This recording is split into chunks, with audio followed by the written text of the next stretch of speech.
Assalamualaikum warahmatullahi wabarakatuh. Selamat pagi pemirsa Aga Karebas. Senang sekali saya Tisna Aulia kembali menyapa Anda dalam program Pauterek Panggung Obrolan Terkini. Nah, di episode Pauterek yang lalu-lalu nih pemirsa, kalau layar kaca Anda biasanya diisi oleh bapak-bapak ganteng.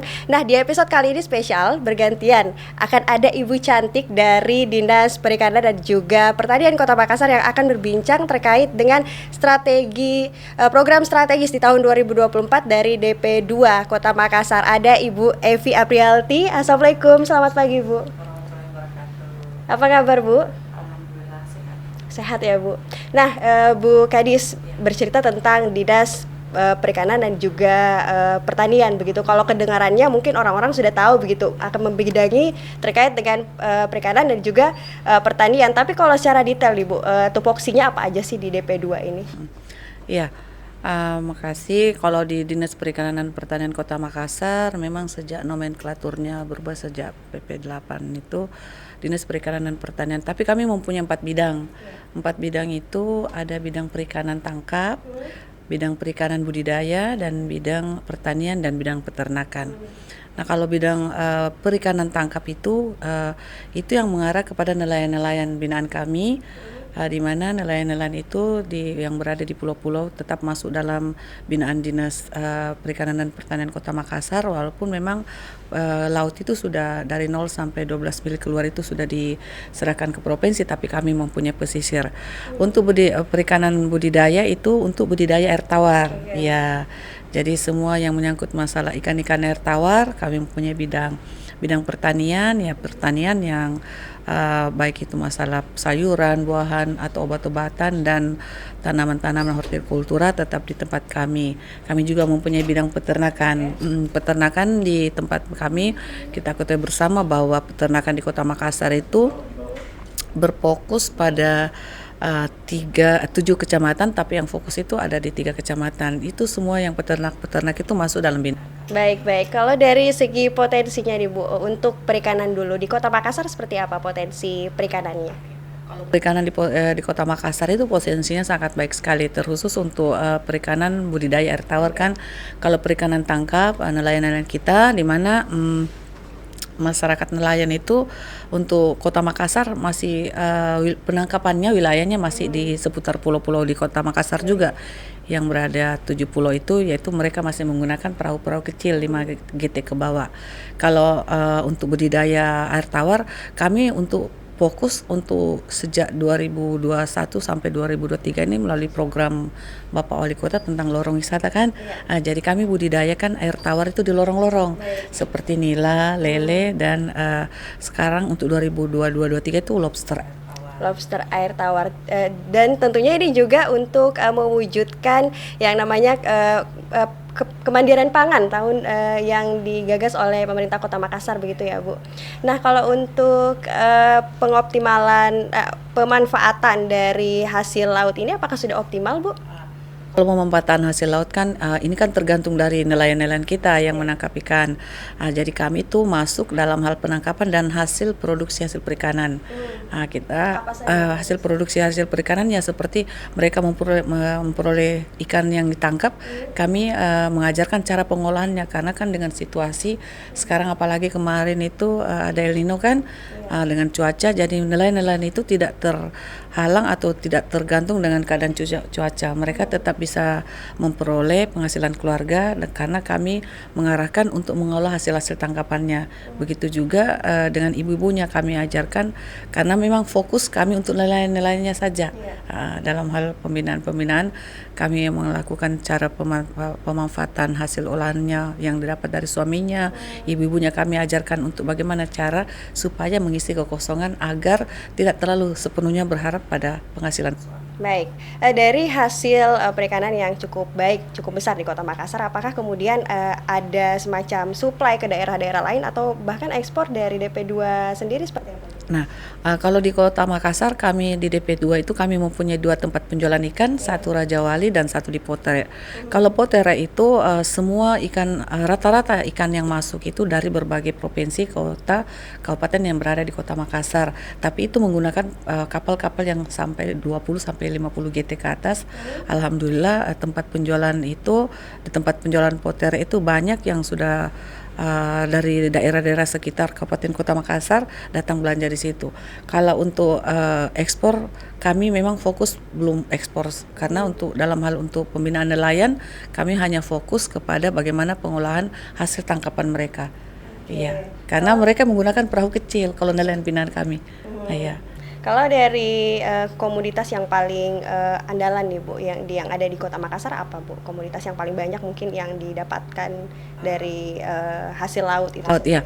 Kalau di Kota Makassar komunitas mereka kan juga punya komunitas sendiri di mana ikan-ikan tertentu kan ya kalau seperti ikan-ikan besar yang seperti Napoleon itu kan untuk pengusaha-pengusaha besar. Kalau di tempat di nelayan-nelayan yang berada di pulau itu mereka paling dominan itu banyak yang ikan-ikan seperti ikan barona, ikan apa itu mereka terus mereka juga kami budidayakan supaya mereka membuat seperti di sepanjang dekat-dekat tempat tinggalnya itu seperti pukat-pukat itu mereka bikin keramba untuk pemeliharaan. Nah kemarin kami sempat ke Lanjugang karena situasi di sana masyarakat tidak sepenuhnya tergantung dengan cuaca. Kasihan kalau mereka melaut dengan cuaca kondisi bagaimana, kami memberi bantuan berupa keramba untuk lobster air laut. Iya. Kalau konsumsi ikan sendiri bagi masyarakat Kota Makassar, Ibu melihat seperti apa? Apakah cukup banyak begitu masyarakat Kota Makassar yang gemar dengan ikan atau seperti apa, Bu? Kalau konsumsi ikan ya alhamdulillah karena kita ketahui bersama kan Makassar kota maritim, kota ikan. Masyarakat sangat antusias sekali. Kami mempunyai kenapa bisa kami tahu? Karena kami mempunyai program aplikasi yaitu Maliki, di mana kegiatan Maliki itu melayani 15 kecamatan, 14 kecamatan minus Sangkarang kan, Pulau Sangkarang, di mana kami membagi zona-zona. Di situ minat masyarakat itu yang ingin membeli ikan segar bisa melalui aplikasi kami. Kami lihat ratingnya setiap hari dan kalau grup-grup yang masuk atau perorangan masuk, alhamdulillah banyak yang respon. Itu menandakan bahwa memang masyarakat Kota Makassar sangat berminat sekali dengan konsumsi ikan.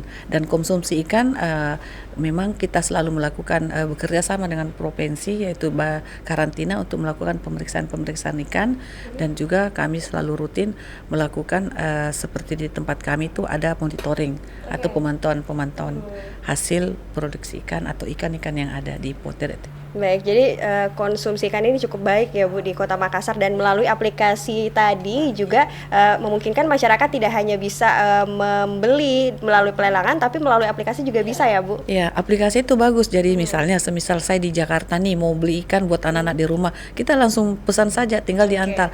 Harganya juga jauh lebih murah dan dari segi kenyamanan, dari segi kesehatan kan sudah diawasi semua. Sudah terjamin begitu mutunya ya Bu. Ya. Baik Ibu Kadis, akan kita lanjutkan lagi perbincangan kita terkait dengan perikanan dan juga pertanian setelah jeda pariwara berikut ini. Tetaplah bersama kami.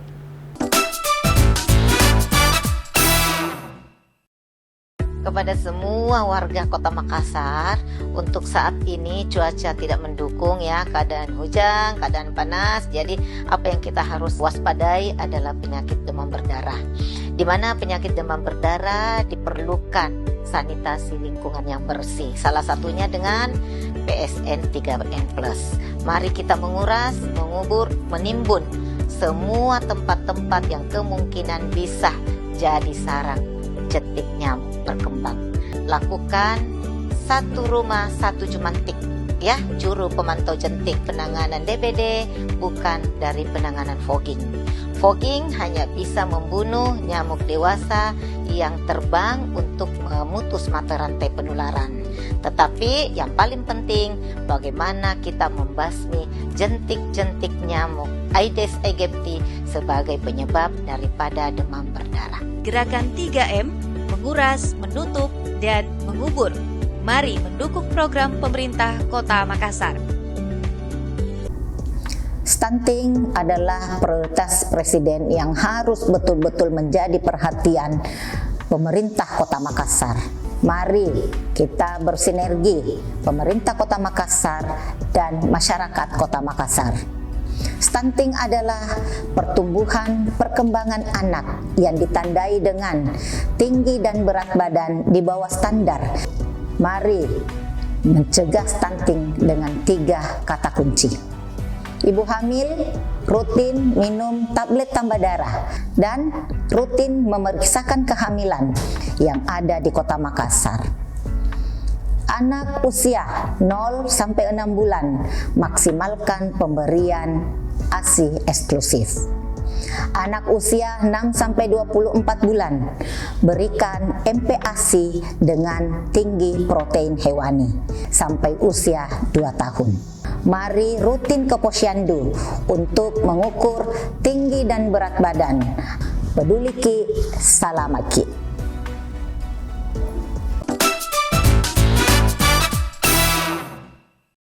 Anda kembali bersama kami di Pautere, panggung obrolan terkini pemirsa, dan menyambung obrolan kita tadi terkait sektor perikanan di Kota Makassar. Ada juga yang namanya Gemar Makan Ikan ya Bu, program dari DP2. Ini Gemar Makan Ikan seperti apa programnya Bu? Program Gemar Makan Ikan itu Gemarik, kita singkat Gemarik kan. Program ini untuk mensosialisasikan kepada masyarakat umum dan anak-anak yang usia sekolah bahwa apa manfaat daripada ikan. Gemar Makan Ikan ini sudah lama dilakukan sejak tahun 2015-16, tapi setelah kami masuk di sana sasarannya ternyata tidak tepat. Di mana kemarin dilakukan itu menyiapkan makanan ikan dengan menu dibakar, terus masyarakat siapapun bisa makan. Artinya kan ada yang sudah badannya sudah sehat atau sudah mampu dikasih ke ikan itu, jadi otomatis kita kayaknya bikin kegiatan yang tidak tepat sasaran. Olehnya itu 2021 kemarin setelah saya melihat ini harus kita lihat di mana sasarannya. Kami masuk di sekolah-sekolah anak kelas 3 sampai kelas 5 yang usia sekolah. Gemar Makan Ikan ini juga ada kaitannya dengan mencegah stunting. Kan kita ketahui bersama program sekarang itu mencegah stunting. Anak-anak di sekolah dengan masuknya kami, alhamdulillah mereka paham apa manfaat daripada ikan. Selama ini kan di tempat-tempat sekolah itu banyak yang jual makanan, memang sih rasa ikan tapi aromanya saja, bukan berbahan dasar ikan. Iya, produk olahan tapi aromanya bukan produk olahan full ikannya. Kami masuk di sekolah-sekolah, respon guru-guru dan kepala sekolah alhamdulillah, dan anak-anak, orang tua murid juga alhamdulillah sangat bagus. Kenapa harus ada orang tua murid? Karena kami masuk di sekolah itu kan kita tahu bersama kalau anak SD itu kan biasa diantar sama ibu bapaknya. Mereka masih ada di sekitar situ. Kami melakukan kegiatan itu tujuannya di samping untuk edukasi anak-anak juga kita mensosialisasikan manfaat daripada ikan. Kami juga menyampaikan kepada guru-gurunya kalau bisa dalam seminggu dimasukkan program makan ikan. Artinya anak-anak itu membawa bekal dari rumah, mau nasi, mau apa, tapi ada ikannya, ada kandungan protein yang tinggi dari ikan tersebut ya Bu. Jadi memang sangat baik untuk dikonsumsi oleh anak-anak. Responnya juga baik begitu ya Bu dari pihak guru, siswa dan kepala sekolahnya. Kalau dari program ini berjalan dari 2015 sampai sekarang? Ya, kalau program ini berjalan sejak 2014 sampai sekarang, tapi kita masuk ke sekolah itu 2021. Kami masuk ke sekolah-sekolah dan tujuan kami masuk ke sekolah-sekolah itu selain memperkenalkan bagaimana protein dan dampak yang ditimbulkan untuk mata, kesehatan otak itu, kami juga sasarannya sekolah-sekolah yang berada di sekolah yang marginal, artinya sekolah-sekolah yang berada di pinggiran. Kenapa? Karena rata-rata saya lihat setelah kami melakukan pemantauan di sekolah-sekolah, ternyata yang stunting itu dan anak yang kekurangan di situ berada di kelurahan-kelurahan yang seperti yang sulit terjangkau. Nah, olehnya itu kami masuk ke situ. Ini pun juga proses untuk masuk ke Gemarik itu kami menyurat dulu ke Diknas. Diknas yang mengusul sekolah itu, misal diusul ada 5, kami melakukan survei. Oh, ternyata memang sasarannya di sini, kita masuk. Alhamdulillah kita masuk di sana. Selain kita memberi pengetahuan tentang apa itu ikan. Yang kita lakukan itu menyanyi, pengenalan jenis-jenis ikan. Kita juga memberi makanan atau yang bahannya ikan, dibawa pulang ke rumah, kita proses ikannya, terus dibuat makanan yang olahan yang bahan dasar ikan. Jadi bukan cuma anak itu yang dapat, anak yang sekolah, tapi adik-adiknya bisa juga makan di rumah. Baik. Jadi selain edukasi yang tentunya dengan konsep fun begitu ya Bu, supaya anak-anak juga bisa dengan mudah untuk mengerti, tetapi juga ada stok ikan yang diberikan dari DP2 Makassar untuk siswa-siswa yang ada begitu Bu ya. Baik, kalau dari tahun 2021 mulai program ini berjalan sampai saat ini, dari kasus stunting tadi, apakah kemudian persentase dari angka stunting ini bisa menurun dari program ini Bu? Kami kemarin menyampaikan kepada dinas KB bahwa kami masuk untuk selain juga stunting, kami masuk untuk program kami Gemarik. Alhamdulillah juga kami sampaikan ternyata dampaknya sangat besar sekali dengan adanya program Gemarik kita lakukan di sekolah-sekolah. Karena setiap kami melakukan kegiatan, saya selalu bertanya kepada anak-anak, sarapannya apa? Kalau Pak sarapannya ada yang bilang telur, terus ada yang bilang ikan. Saya tanya ikan apa? Mereka ternyata tidak paham tentang ikan. Nah, jadi olehnya itu kami menyampaikan tiap hari harus tanya ibu, harus dimasak ikan sekurang-kurangnya dalam seminggu itu harus makan ikan 2-3 kali. Nah, alhamdulillah mudah-mudahan ini dengan program ini sudah bersinergi. Tapi saya sudah sampaikan kepada teman SKPD lain yang berkaitan dengan fungsi dan tugas pokoknya tentang stunting, mereka juga dalam pemberian makanan harus ada lauknya yang berbahan dasar ikan. Baik, kita harapkan semoga melalui program ini angka stunting bisa menurun ya Bu.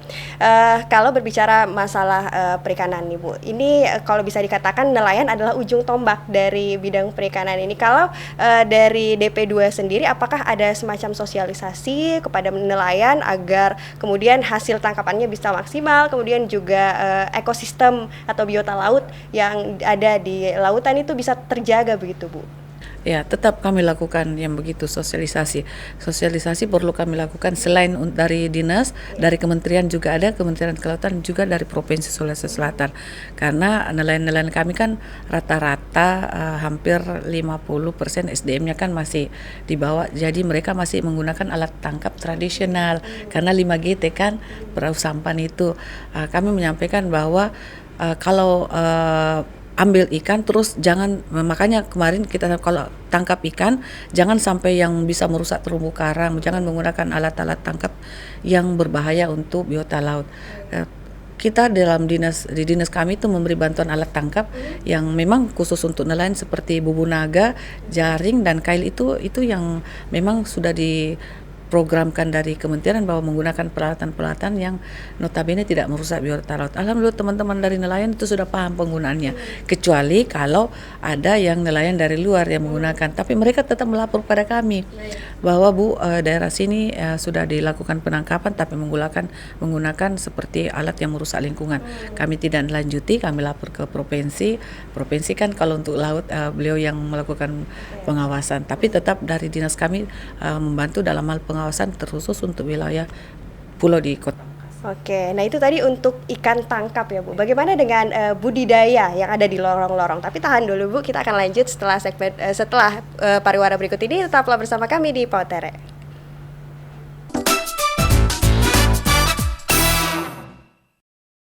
Kepada semua warga Kota Makassar, untuk saat ini cuaca tidak mendukung ya, keadaan hujan, keadaan panas. Jadi apa yang kita harus waspadai adalah penyakit demam berdarah.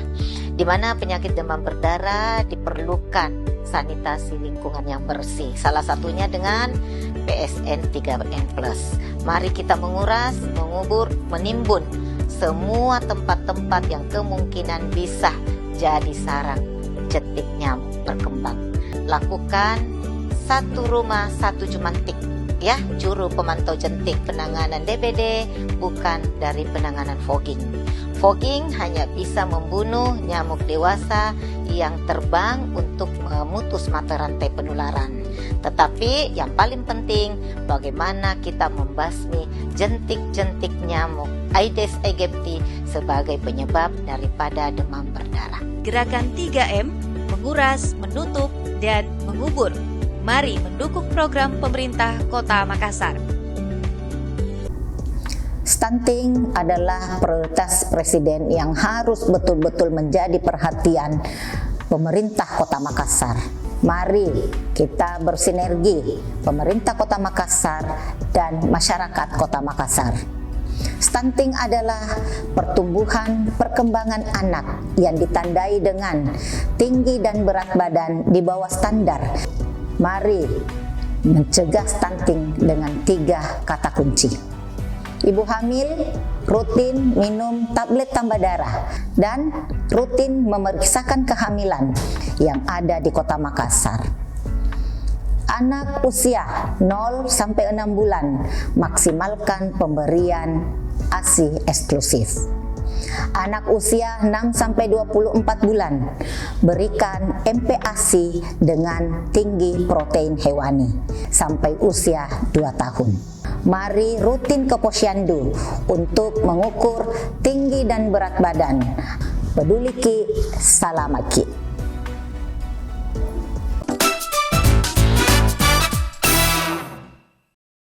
Anda kembali bersama kami di Pautere, panggung obrolan terkini, pemirsa, dan melanjutkan obrolan terkait dengan sektor perikanan. Tadi sudah dibahas terkait ikan tangkap. Nah, untuk sekarang kita mau tahu terkait dengan ikan budidaya yang ada di lorong-lorong untuk mengoptimalkan kemandirian pangan nih, Bu. Seperti apa dari DP2 Kota Makassar? Untuk budidaya air tawar, kami memasuki lorong-lorong. Kenapa harus masuk di lorong-lorong, lorong wisata yang program Bapak Wali Kota? Karena dari segi perikanan memang yang memungkinkan masuk itu budidaya air tawar dengan kami menyiapkan bioflok dan aquaponik, kolam air tawar yang berbahan dari plastik terpal. Untuk bantuan budidaya kami memberi masyarakat untuk kelompok-kelompok. Kalau di dinas kami itu bantuan yang berikan harus kelompok. Jadi kami memberi bantuan kelompok sesuai dengan keinginan masyarakat, Mbak. Misalnya, semisal di lorong A, kami sampaikan kami akan memberi bantuan budidaya air tawar. Mau apa? Ditawarkan 3 jenisnya, lobster, nila atau lele. Mereka kadang minta, Bu, saya mau lobster air tawar, karena kita ketahui bersama lobster air tawar kan baru itu di masyarakat. Nanti Pak Wali sampaikan bahwa DP2 jangan lagi nila, lobster air tawar untuk 2022. Jadi kami sampaikan ke masyarakat dalam hal pemeliharaan juga tidak terlalu sulit. Respon masyarakat sangat baik sekali, malah sudah ada yang berkembang. Iya, untuk budidaya air tawarnya kami kalau ada yang sudah berhasil untuk pengadaan lagi, untuk selanjutnya kami beli bibitnya dari yang KWT itu, kelompok-kelompok itu.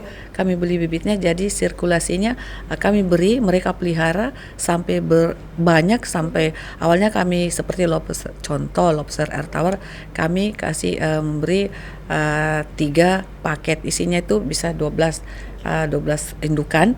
Setelah kami mengadakan monitoring selama 6-7 bulan, ternyata berkembang. Nah, di situ kita ambil bibitnya. Jadi ini sistemnya, sirkulasinya tetap berputar supaya masyarakat tidak sampai sulit. Bagaimana kalau yang dibudidayakan, siapa yang mau beli? Ternyata masyarakat senang karena kita cepat ambil supaya masyarakat itu tidak bisa lagi berpikir saya cuma pelihara setelah selesai. Tidak, jadi berkelanjutan terus. Jadi budidaya di lorong wisata sudah bagus sekali, malah mereka tadinya kami kasih kolam bioflok atau aquaponik itu cuma 1, mereka dari hasil ikannya itu yang sudah berproduksi, sudah banyak berkembang, uang hasil penjualannya itu selain disimpan untuk kelompoknya, mereka beli juga kolam. Tinggal menyampaikan kepada kami cara pembuatan kolamnya atau cara merakit pembuatan kolam bioflok. Jadi yang 1 kita beri, ada sudah bisa sampai kolamnya yang dari 3 cm, sudah ada yang sampai 5. Jadi perkembangannya sangat bagus sekali karena prospek masyarakat lihat sangat bagus untuk proses penjualannya. Baik, jadi tidak hanya berhenti untuk konsumsi sendiri, konsumsi keluarga saja, tetapi juga bisa dijadikan lahan bisnis begitu, Bu, ya. Kalau untuk mendapatkan bantuan dari DP2 ini untuk benih ikan tersebut, seperti apa, Bu? Masyarakat mungkin yang ingin begitu berminat mendapatkan bantuan seperti apa? Kalau untuk mendapat bantuan harus membentuk kelompok, karena di dinas kami itu tidak boleh perorangan, harus per kelompok.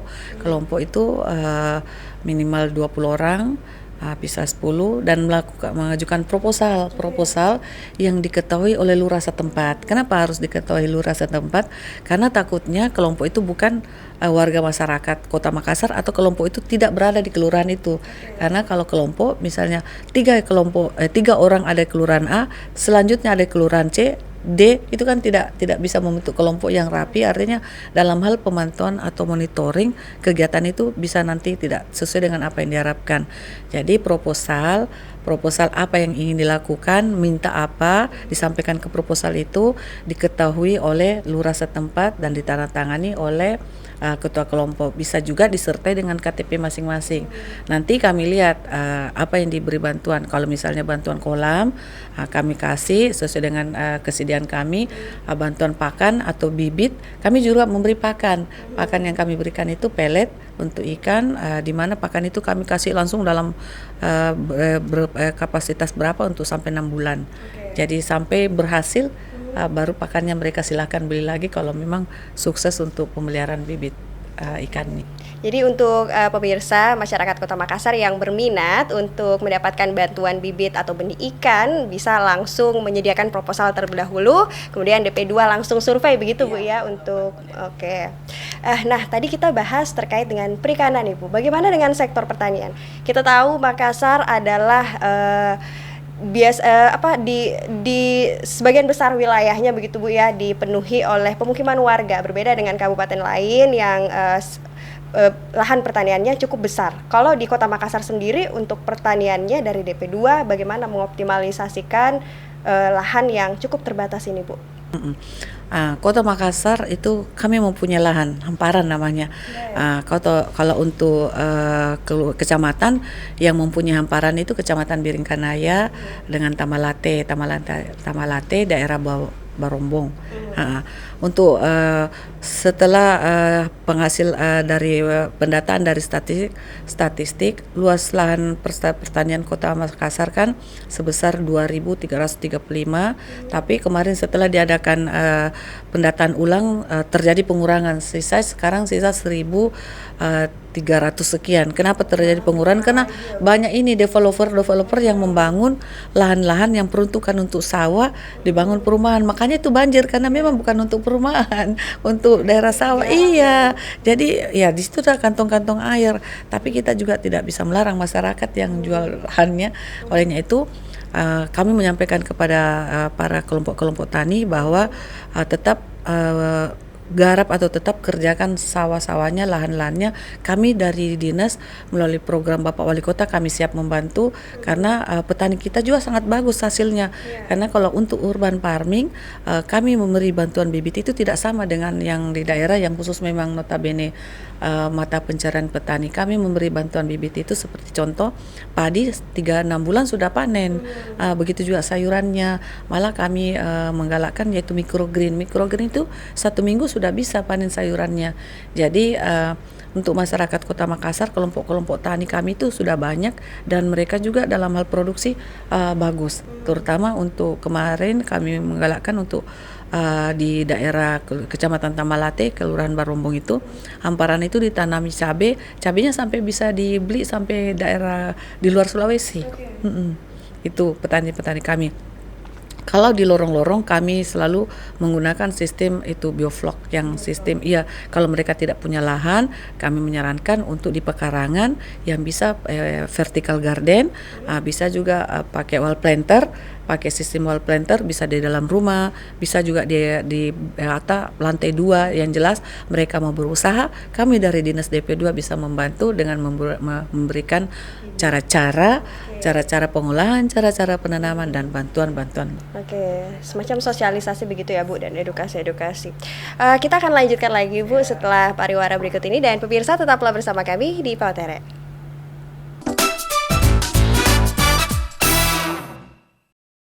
Kepada semua warga Kota Makassar untuk saat ini cuaca tidak mendukung ya, keadaan hujan, keadaan panas. Jadi apa yang kita harus waspadai adalah penyakit demam berdarah. Di mana penyakit demam berdarah diperlukan sanitasi lingkungan yang bersih. Salah satunya dengan PSN 3N+. Mari kita menguras, mengubur, menimbun semua tempat-tempat yang kemungkinan bisa jadi sarang jentik nyamuk berkembang. Lakukan satu rumah satu jumantik ya, juru pemantau jentik. Penanganan DBD bukan dari penanganan fogging. Fogging hanya bisa membunuh nyamuk dewasa yang terbang untuk memutus mata rantai penularan.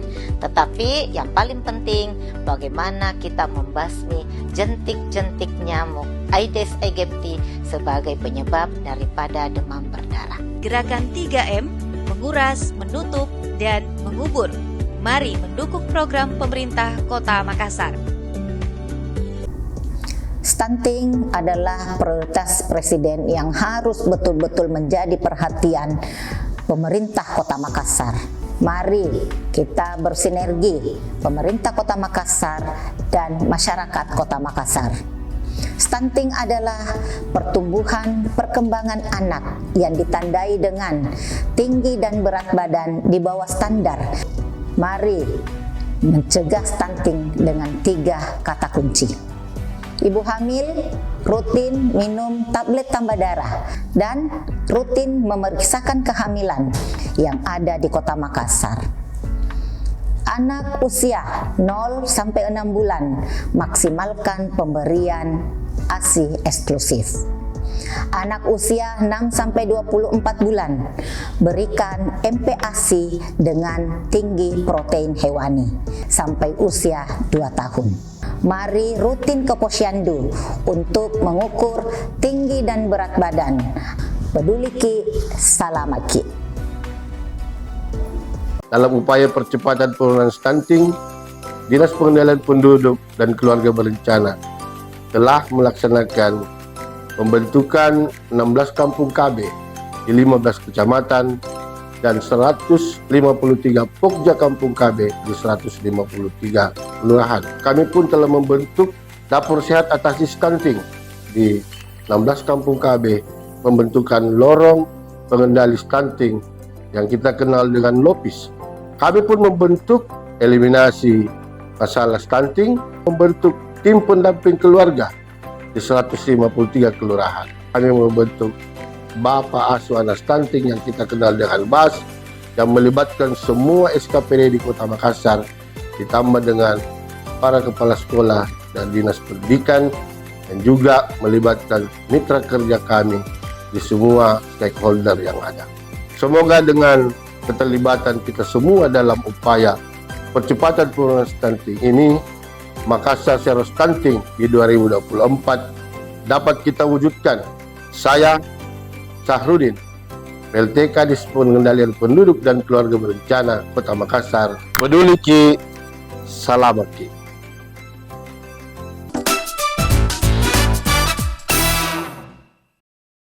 Pemirsa, Anda kembali bersama kami di Pautere, panggung obrolan terkini. Nah, tadi membahas terkait dengan pertanian di Kota Makassar sudah cukup baik begitu ya Bu, pemanfaatan lahannya juga sudah cukup optimal begitu.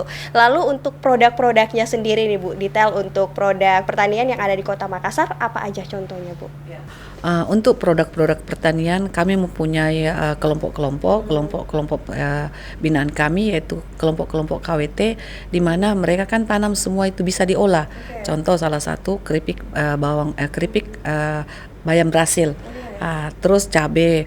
Jadi semua tanaman-tanaman yang mereka tanam, kalau sudah cukup untuk kelompok, sudah cukup untuk dijual, kami suruh untuk mengolah. Kenapa harus mengolah? Karena kami menyarankan supaya masyarakat tahu bahwa produksi binaan KWT itu mereka mempunyai produksi UKM juga.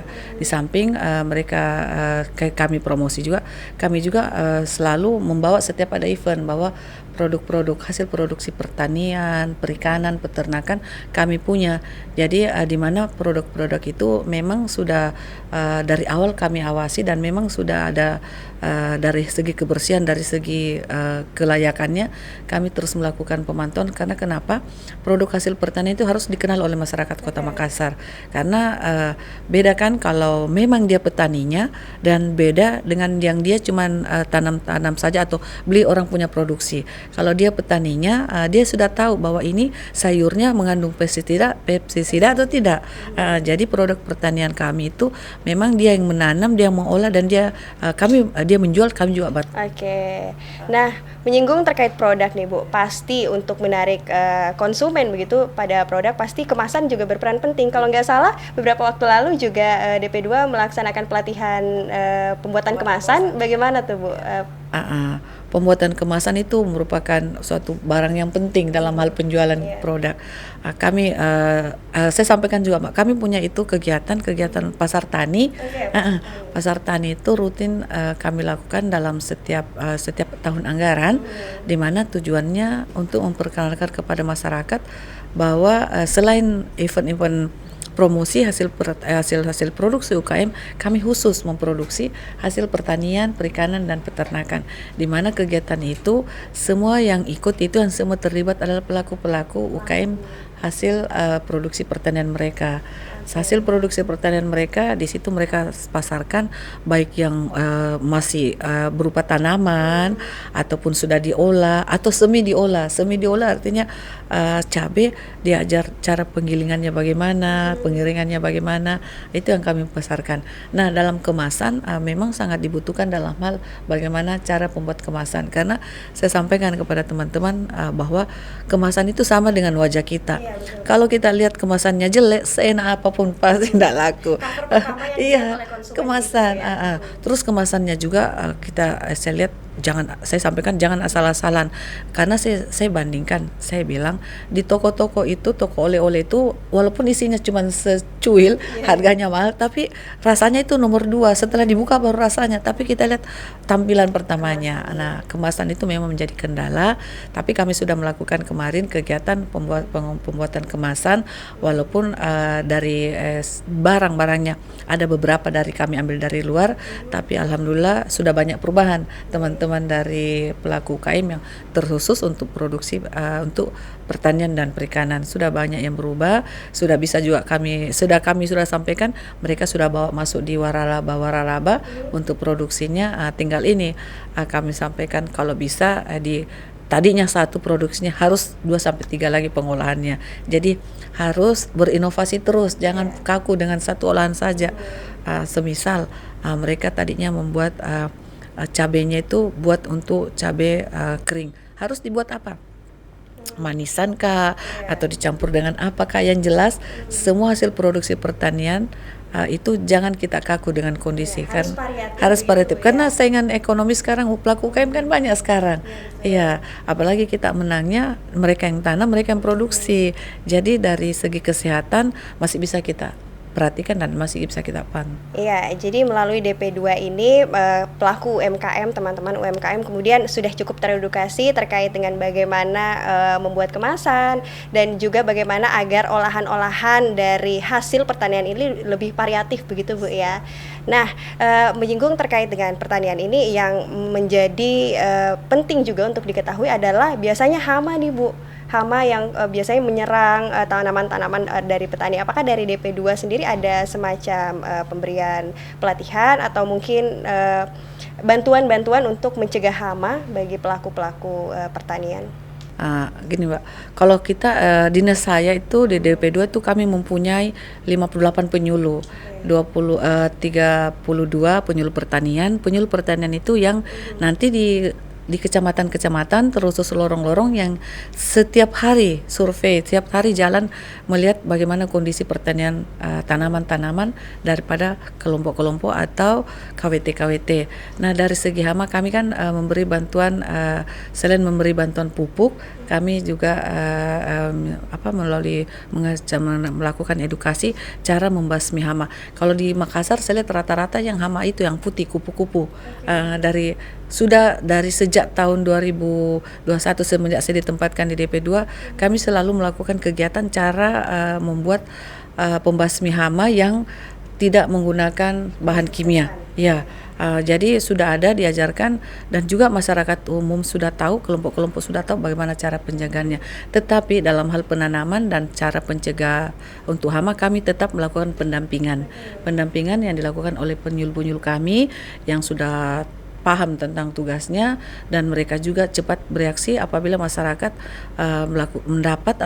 mendapat kendala bila misalnya kenapa tanamannya kerdil atau terserang hama semua, penyuluh kami tetap langsung mengambil tindakan. Kalaupun pemeriksaan laboratorium cepat dibawa ke Maros, di sana ada laboratorium untuk pemeriksaan. Baik, jadi ada semacam pendampingan begitu Bu ya untuk pembasmian hama agar lebih aman juga. Nah, di Dinas Perikanan dan juga Pertanian tidak hanya stop di sektor itu saja ternyata Bu ya, ada juga bidang peternakan. Nah, kalau Ibu melihat kondisi ternak yang ada di Kota Makassar ini seperti apa Bu? Ya, bidang kami ada bidang peternakan. Kemarin 2022 ada wabah PMK. Wabah PMK semua kena. Tapi Makassar kemarin kami cepat dengan sero PMK. Di bidang kami itu kami mempunyai dokter hewan. Ada dokter hewan sebanyak 4 orang dan kami juga melakukan kerjasama dengan kedokteran hewan di Sulawesi Selatan yang kebetulan Dr. Agung itu selalu sama setiap ada kegiatan kami melakukan monep. Untuk hewan di Kota Makassar jumlah peternak itu sebanyak 78 orang peternak, di mana mereka mempunyai ternak kecil, yang biasa seperti sapi dan kerbau. Kalau yang binatang lainnya itu ada di daerah Biringkanaya, tapi kami fokus kepada ternak besar seperti sapi dan kerbau, di mana untuk peternakan itu tugas kami rutin melakukan kegiatan pemantauan dan vaksinasi. Oke, Bu Kadis, saya potong dulu karena akan ada jeda iklan yang akan lewat dan pemirsa tetaplah bersama kami di Potere, panggung obrolan terkini.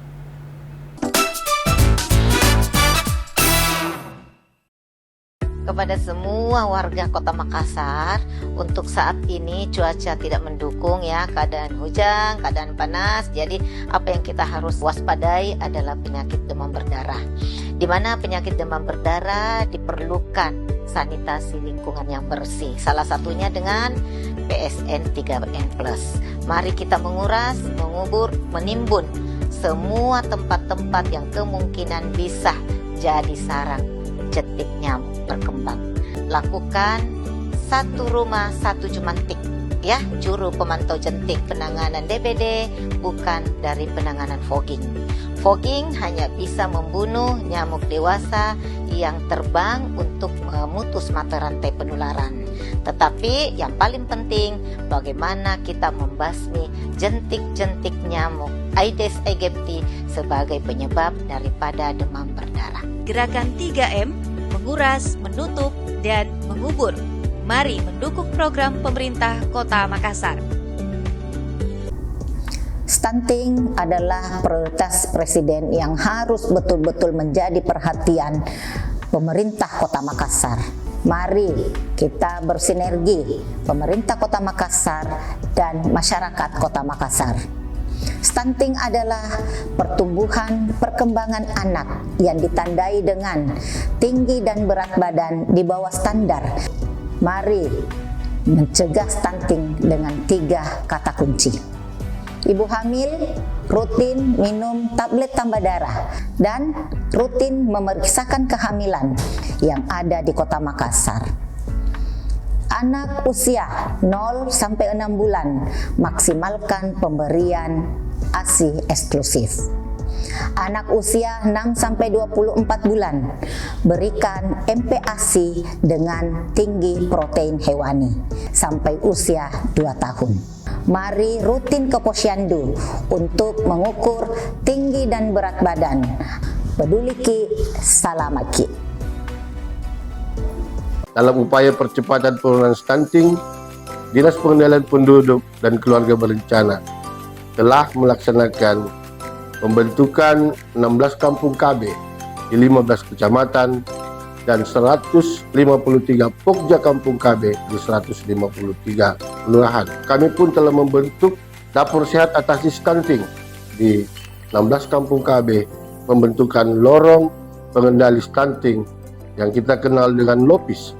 Kami pun membentuk eliminasi masalah stunting, membentuk tim pendamping keluarga di 153 kelurahan. Kami membentuk Bapak Asuh Anak Stunting yang kita kenal dengan BAS, yang melibatkan semua SKPD di Kota Makassar, ditambah dengan para kepala sekolah dan dinas pendidikan, dan juga melibatkan mitra kerja kami di semua stakeholder yang ada. Semoga dengan keterlibatan kita semua dalam upaya percepatan penurunan stunting ini, Makassar Zero Stunting di 2024 dapat kita wujudkan. Saya, Sahrudin, PLTK di Pengendalian Penduduk dan Keluarga Berencana Kota Makassar, peduli Ki, salamat Ki.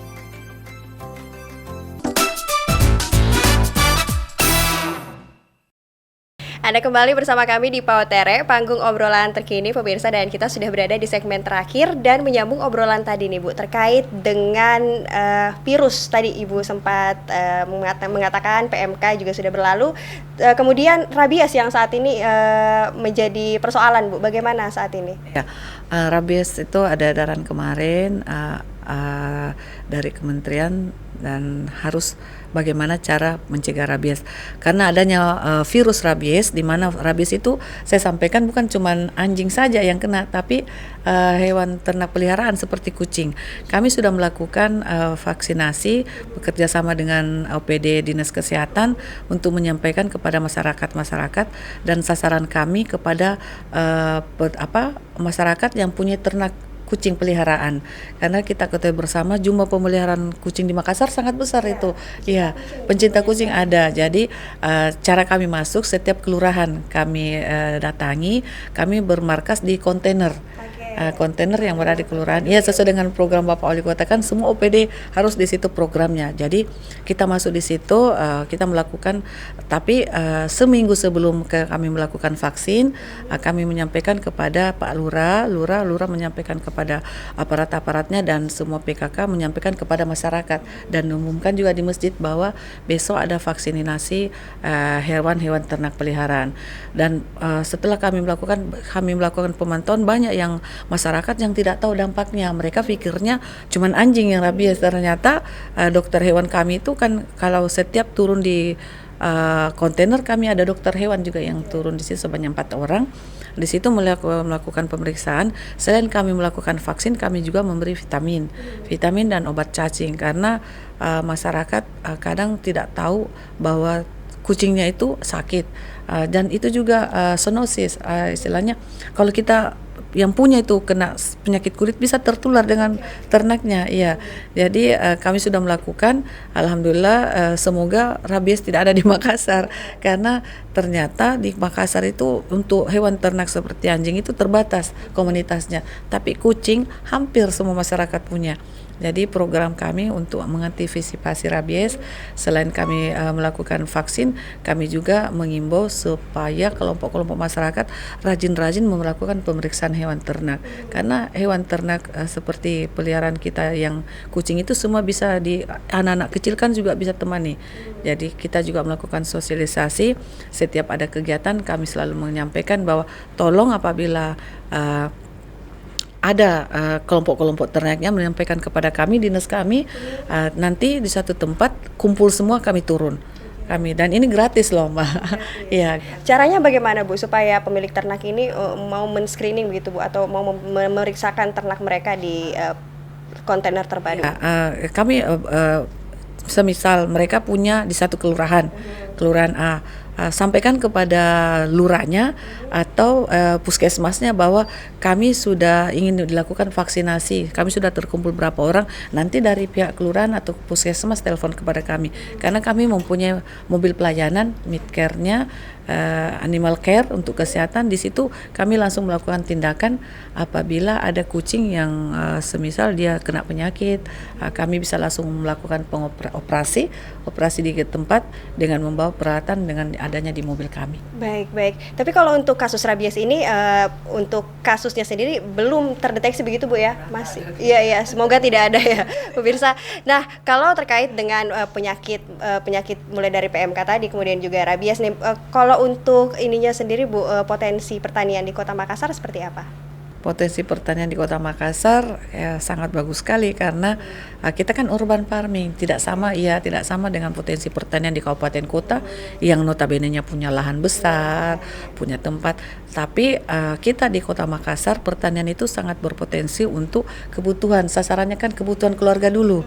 Ya, supaya ibu-ibu tidak mengeluarkan uang lagi untuk beli sayur, untuk beli peralatan-peralatan rumah tangganya yang untuk kebutuhan pangannya.